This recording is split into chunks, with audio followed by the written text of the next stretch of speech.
কংগ্রেস নেতা কিশোর কুমার চাকমার মৃত্যুতে ধর্মীয় রীতিনীতি অনুযায়ী শুক্রবার তার শ্রাদ্ধানুষ্ঠান অনুষ্ঠিত হয়।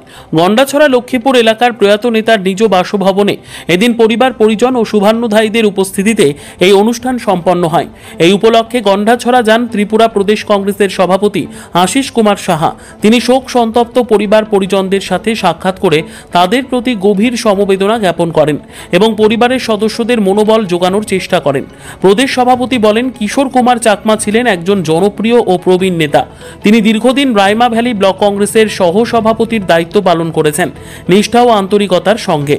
একজন মৃদুভাষী, সৎ ও জনদরদী নেতা হিসেবে তিনি সকলের মনে বিশেষ স্থান করে নিয়েছেন।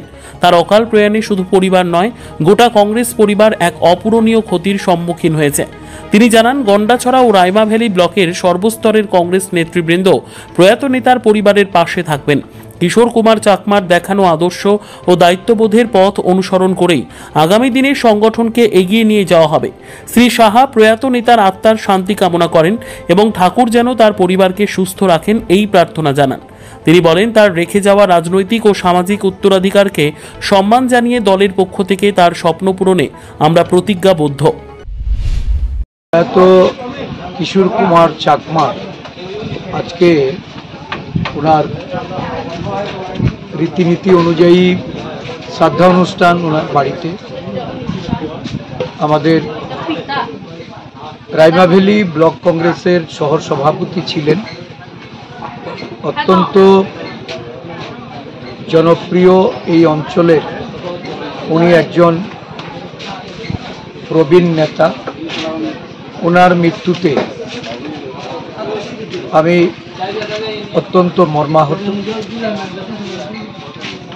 ওনার এই অকাল প্রয়াণে প্রদেশ কংগ্রেসের পক্ষ থেকে শ্রদ্ধা নিবেদন করছি। পরিবার পরিজনদের প্রতি সমবেদনা জ্ঞাপন করছি। মৃতভাষী এবং একজন যোগ্য নেতাকে আমরা হারিয়েছি। এই ক্ষতি অপূরণীয়।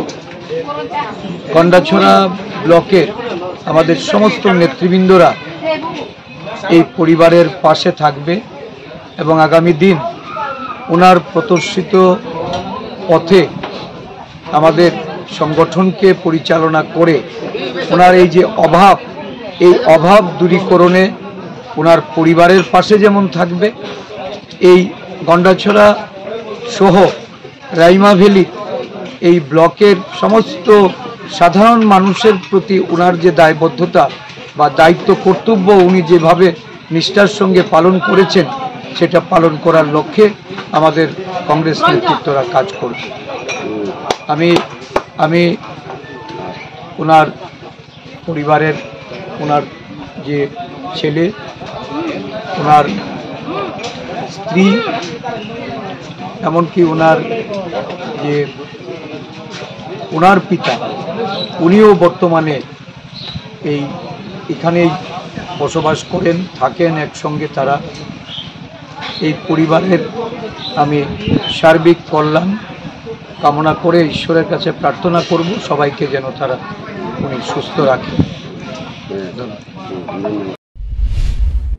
নিজস্ব প্রতিনিধির রিপোর্ট, দুরন্ত টিভি।